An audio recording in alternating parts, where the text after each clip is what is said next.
Olá. Numa altura em que as pessoas estão a começar a ser vacinadas nas escolas, todos os funcionários docentes e não docentes irão ser vacinados mais cedo ou mais tarde, resolvi fazer um pequeno vídeo de modo a que as pessoas que ainda conhecem pouco sobre o mecanismo de funcionamento de uma vacina pudessem saber um pouco mais e estarem um pouco mais descansadas e reconhecessem a importância do processo de vacinação. Eu vou falar um pouco sobre o sistema imunitário de uma forma muito fácil e rápida e do modo como as vacinas preparam o sistema imunitário para uma reação mais rápida perante a entrada de um invasor específico. Neste caso, depois falarei um pouco também das vacinas da Covid-19. Primeiro, falando um pouco do nosso sistema imunitário, ele é composto por dois tipos de células. Há vários tipos de células, mas dois grupos de células. É como que um exército que tem cavalaria, artilharia, infantaria, mas todos atuam em conjunto perante um mesmo inimigo, embora de formas diferentes. A primeira defesa perante a entrada de um invasor no nosso organismo, pode ser uma bactéria, um vírus, a primeira linha de defesa identifica esse organismo invasor através de proteínas que existem nas membranas desse organismo, chamadas de antigénios. Os antigénios são proteínas diferentes daquelas que existem nas nossas células e isso serve para os identificar. E, portanto, o nosso sistema imunitário reconhece que é algo de estranho e tem uma primeira linha de defesa que não é especializada num determinado tipo de organismo e que ataca tudo o que entrar e que tenha um antigénio estranho que ele reconheça como estranho. E, portanto, há uma primeira linha de defesa que vai atacar e fazer uma coisa que se chama fagocitose, comê-lo, ingeri-lo. Isso acaba por matar as células, mas serve também, as células de defesa, mas serve também para defender o nosso organismo. Mais tarde, estas células, depois de morrerem, antes ainda de morrerem, acabam por apresentar como que os restos da digestão daquele corpo estranho que ingeriram e manifestam no exterior, apresentam no exterior aquele antigénio que tinham acabado de digerir no organismo estranho. Essa apresentação é feita perante a chamada de uma segunda linha de células ao local da infecção, onde estava a decorrer a infecção. Essa segunda linha de células, a essa segunda linha de células é apresentado este antigénio. Essa segunda linha é uma linha de defesa mais específica, que não atua sobre qualquer organismo invasor que entre para dentro do nosso organismo, mas que atua apenas sobre um determinado organismo invasor. Para isso, esta célula que tinha engolido o invasor apresenta o antigénio depois de digerido a essa linhagem específica. Essa linhagem específica acaba por ser especializada e por ficar especializada neste tipo de antigénio. E a partir daí cria-se, a outra célula morre e cria-se uma linhagem especializada no combate àquele organismo invasor específico. Esta célula começa a clonar-se, a fazer diversas cópias de si mesmo. Elas têm essa capacidade de se multiplicarem e depois de fazerem várias cópias de si mesmo, acabam por um lado, guardar uma célula dessas como uma memória, aquilo que nós chamamos de memória imunitária para o combate, sempre que agora entre aquele organismo invasor, e as outras especializam-se no combate propriamente dito e começam a produzir um tipo de proteínas chamadas anticorpos, que são libertadas por estas células, produzidas no interior destas células, os linfócitos B, e são libertados, e são um tipo de glóbulos brancos. Estes linfócitos B são libertados para o plasma do sangue. e saem do plasma até às células onde se está a dar a invasão, onde se está a dar a infecção por o organismo para o qual elas estão especializadas. Assim, depois de tudo isto acontecer, as células de memória ficam de reserva, enquanto estes anticorpos acabam por atuar junto do organismo invasor, que entretanto já se multiplicou e continuava a infecção, enquanto eles se multiplicavam dentro das nossas células ou fora das nossas células. Às vezes têm essa capacidade, se for bactérias, por exemplo. Enquanto não estavam debilitada esta infecção, os antigénios produzidos e que chegam no plasma, produzidos por aquelas células especializadas, acabam por se ligar os anticorpos acabam por se ligar aos antigénios, e esta ligação entre o anticorpo produzido pelos linfócitos B e os antigénios acaba por inoperacionalizar a invasão e a infecção deste organismo que tinha patogénico, que tinha entrado para dentro do nosso organismo. Isto acaba por dar cabo da infecção. Para além disso, marca como se fosse uma bandeira ou uma sinalização para que as outras células não específicas que fazem fagocitose acabem por também engoli-lo. O que é importante aqui referenciar é que, à medida que isto vai acontecendo e que nós vamos tomando contacto com as primeiras doenças, como todos nós passamos, aquelas doenças de infância, o sarampo, a rubéola, a varicela, depois de tomarmos contacto com isso, nós temos este primeiro contacto semelhante àquele que foi descrito, nós ficamos com algumas daquelas células de memória nos nossos nódulos linfáticos. Os nódulos linfáticos são uma espécie de rotunda por onde passa tudo e eles ficam lá como um polícia à espera que lá passe novamente o agente para o qual eles estão especializados para o combate. Ficam estas células de memória e assim, mais tarde, quando houver uma infecção de sarampo, pela segunda vez, eu tendo uma célula já de memória para combater o sarampo, de imediato ela começa aquele processo de clonagem e a produzir anticorpos e o sarampo é atacado com uma força muito maior e não acabamos por produzir sintomas dessa infecção, porque a infecção é combatida com uma rapidez e com uma força, uma intensidade muito superior, quando já existe esta memória, possibilita que o ataque seja muito mais rápido. Assim, por exemplo, para o sarampo, existendo memória, é produzido rapidamente o anticorpo do sarampo, para a varicela é produzido o anticorpo da varicela, para a gripe é produzido o anticorpo da gripe, e nós conseguimos debilitar rapidamente a infecção sem que os sintomas se agravem. O problema é quando surge um novo organismo para o qual não temos memória imunitária, que foi o que aconteceu com o SARS-CoV-2.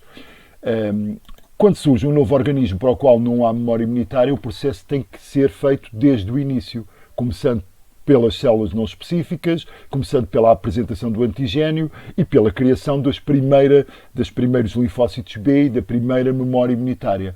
Esse período de tempo pode ser fatal em função dos sintomas clínicos que este organismo patogénico possa produzir.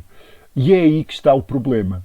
Ora, o que nós vamos tentar com a vacinação é que a segunda reação imunitária, que é muito mais rápida depois do segundo contacto, devido à memória imunitária, muito mais rápida e muito mais intensa, porque produz os tais anticorpos, sobretudo estes da classe IgG, são produzidos de uma forma muito mais rápida e muito mais intensa, que o contacto, a vacinação, o que vai tentar produzir é um primeiro contacto com o antigénio, mas de forma a que não se desenvolvam sintomas graves.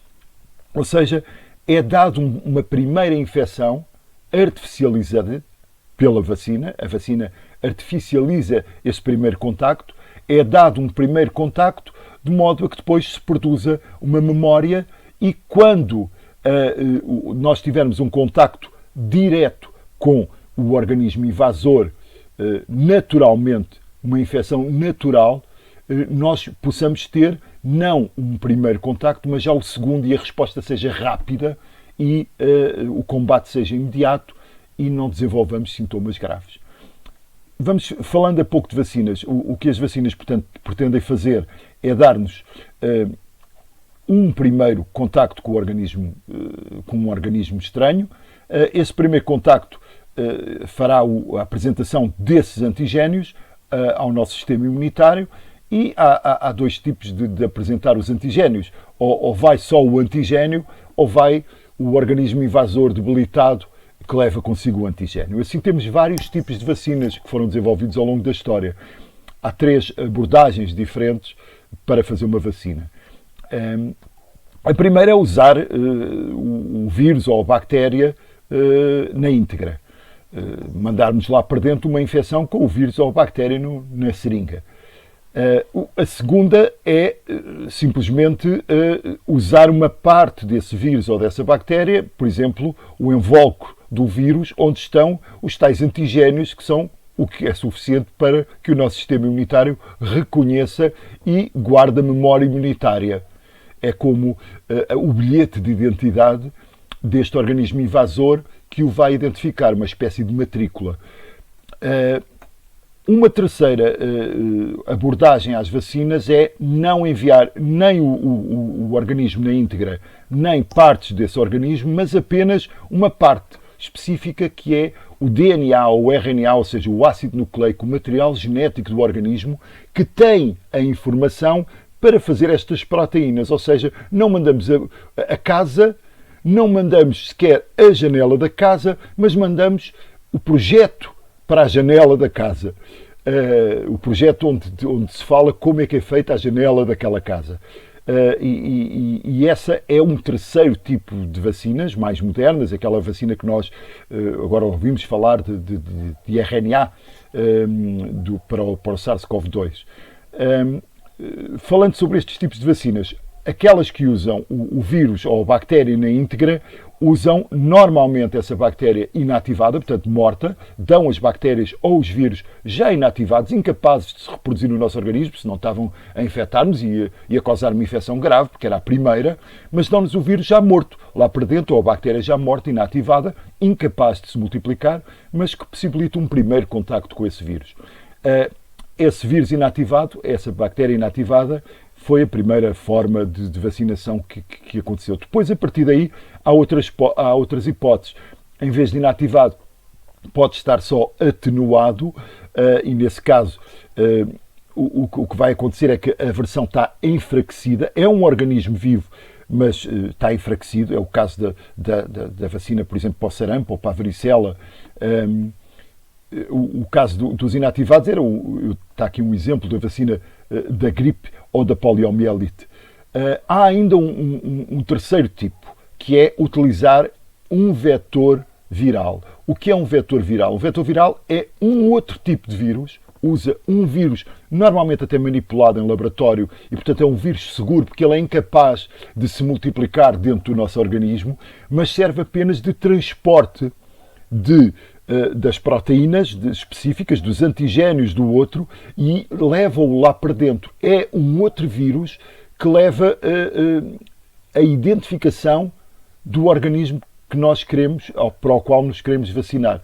Um vírus seguro, manipulado e incapaz de se reproduzir dentro do nosso organismo.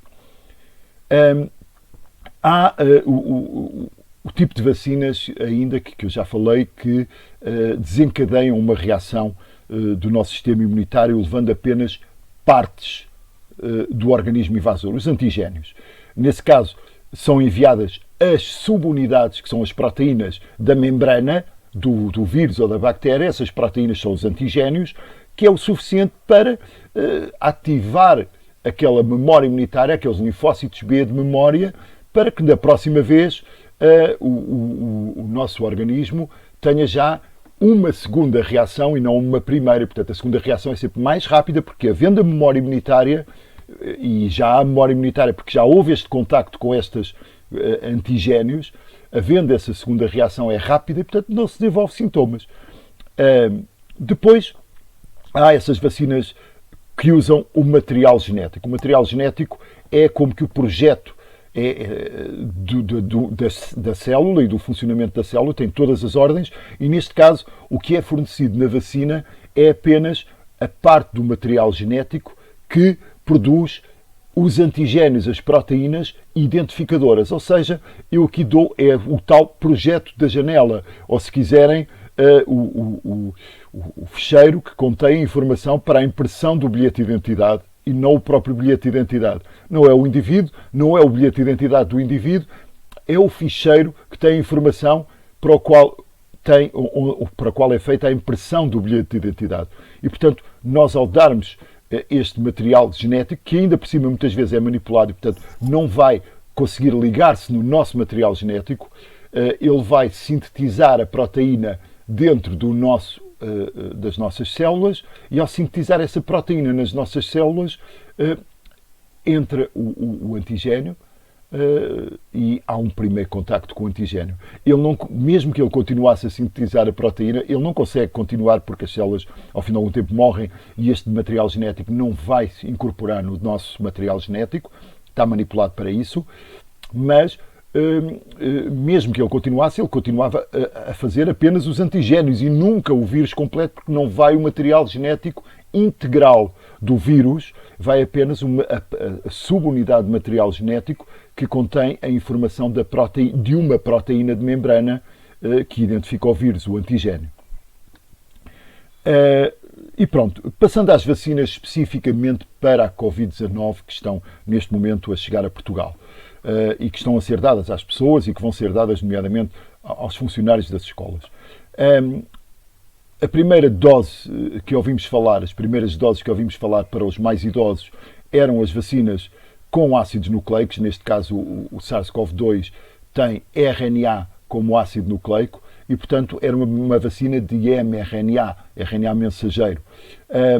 Esse RNA existia, esse tipo de vacinas existia nas vacinas da Pfizer, que tem este nome comercial, Comirnaty ou BTN 162b2, é a vacina da Pfizer-BioNTech, que é com um RNA mensageiro do vírus modificado, com um nucleosídeo modificado de modo a que ele não se consiga ligar às nossas células, apenas vai levar a mensagem para fazer, e as nossas células conseguem fazer a proteína do antigénio, e, portanto, é um primeiro contacto com o antigénio, mandando a informação como fazer o antigénio.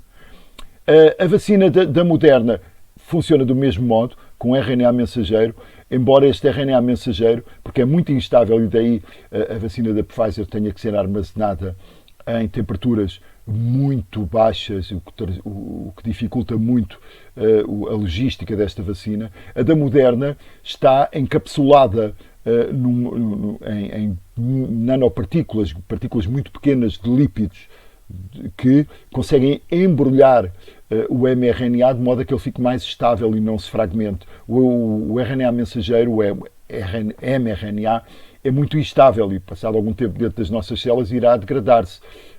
Por isso, não há qualquer perigo nestas vacinas de continuar a infecção, porque, primeiro, não é o vírus, segundo, não é o material genético integral do vírus, terceiro, o material genético que vai é o essencial para fazer a proteína que identifica o antigénio, e ao fim de algum tempo esse material genético degrada-se e não incorpora o nosso. Depois há as vacinas que usam um vetor viral. O vetor viral é um vírus manipulado com incapacidade total de se multiplicar, mas que leva dentro desse vírus o RNA, o mesmo RNA usado lá em cima. Esta vacina tem a vantagem de ser mais estável, ser mais fácil, porque o RNA vai dentro de um organismo vivo e não à solta, o que o transforma muito frágil e, portanto, muitas vezes tem que ir com estas nanopartículas ou em temperaturas muito baixas. A utilização do vetor viral acontece com a vacina da AstraZeneca, onde é usado um adenovírus de um chimpanzé. Este adenovírus é recombinado, é manipulado de modo a não se conseguir replicar dentro das nossas células, apenas vai expressar e levar a proteína de superfície do SARS-CoV-2, ou seja, colocar o antigénio num vírus de chimpanzé manipulado, que não tem capacidade reprodutora, um adenovírus, mas que leva a proteína do SARS-CoV-2 para ensinar o nosso sistema imunitário a combater o SARS-CoV-2 e a criar a tal memória imunitária que eu falei no início para este vírus SARS-CoV-2. É também o caso da vacina da Janssen, Johnson Johnson. Este é o nome comercial da vacina. Neste caso, o adenovírus não é o do chimpanzé, mas é um adenovírus também não recombinante, não replicante, desculpem, recombinante porque é manipulado, mas não replicante, não é capaz de se multiplicar dentro do nosso organismo e que leva, tal como o outro, esta proteína de superfície, a proteína S, a proteína spike, muito conhecida, que é aquela proteína da espícula do SARS-CoV-2 que permite que o SARS-CoV-2 ligue às nossas células e infecta as nossas células e se multiplique dentro das nossas células. Essa proteína é um antigénio muito importante para a identificação pelo nosso sistema imunitário deste vírus e, portanto, essa proteína é a proteína essencial em todo este processo. A vacina russa, a Sputnik 5, ou Sputnik V, ninguém sabe ainda bem o nome, é também uma vacina deste tipo que utiliza um adenovírus sobre o qual há menos informação, é conhecido isso, há menos informação sobre o processo, mas é também uma vacina deste tipo com um adenovírus a servir de vetor e a levar lá para dentro a informação do antigénio num outro vírus. Depois, as vacinas chinesas, que já ouviram falar muitas, a Sinovac nomeadamente, as vacinas chinesas, uma delas está neste momento a ser avaliada, a da Sinopharm, pela União Europeia, é uma vacina do vírus inativado. A vacina do vírus inativado é a mais conhecida, que é trabalhada há mais tempo. Tem uma desvantagem. Por um lado, tem vantagens pelo facto de estar a ser trabalhada há mais tempo e nós sabemos com o que contamos nesse aspecto. Por outro lado, estes vírus têm que ser multiplicados dentro de células vivas e o que faz com que o processo seja todo mais caro e mais demorado. Usam-se, neste caso, já se usaram ovos para multiplicar isto. Neste caso está-se a usar células de cultura, células mantidas em cultura in vitro, no laboratório, tecidos dessas células chamadas células Vero. São células originadas a partir de células cancerígenas que têm uma grande capacidade de multiplicação e de sobrevivência e por isso mantêm esse tipo de tecidos manipulados com mutações que se aguentam muito bem em laboratório e que, depois de infectados por este vírus, multiplicam o vírus. Isto é caro porque exige muito rigor, porque se está a manipular o vírus em laboratório e portanto, as vacinas é natural que tenham uma produção mais demorada. A Sinovac é um tipo dessas vacinas. E pronto, penso que é tudo o que eu tinha para falar. Há dúvidas que as pessoas por vezes levantam. Por exemplo, uma vacina, uma pessoa que está vacinada pode contrair a infecção, só que não desenvolve sintomas porque o seu sistema imunitário já está instruído para ter aquela segunda reação mais rápida e mais intensa e, portanto, impedir o desenvolvimento de sintomas. No entanto, se fizer um teste de antigénios, se estiver infectado, como é óbvio, o teste vai dar positivo. Não vai a desenvolver sintomas. A pessoa pode ser infectada depois de vacinada. Eu estou vacinado contra o sarampo, posso continuar a ser infectado por sarampo ou por varicela e posso continuar a infectar outras pessoas que contactem comigo. Só que eu não desenvolvo sintomas porque, como estou vacinado, tenho a memória imunitária e reage rapidamente. Portanto, é normal uma pessoa vacinada ter um teste positivo se fez esse teste naquele momento em que foi infectado. No momento inicial estão lá os antigénios e, portanto, o teste detecta os antigénios porque, a seguir, o nosso organismo vai saber atacar esses antigénios e combate de imediato a infecção, mas a pessoa é infectada e naquele momento pode transmitir o vírus antes de ainda de ser atacado a outra pessoa naquele primeiro momento de incubação. Portanto, há que ter todos estes cuidados na mesma e as pessoas podem continuar a ser um veículo de transmissão, embora consigam atacar e debilitar mais rapidamente e, portanto, mesmo como veículo de transmissão da infecção, esse veículo fica com um horizonte temporal mais reduzido, porque a infecção é combatida mais rapidamente e, portanto, a transmissão é rapidamente quebrada. E pronto, é isto que eu queria dizer sobre vacinas. Espero que tenham ficado um pouco mais esclarecidos e sem medo de serem vacinados, porque isso é importante. Obrigado.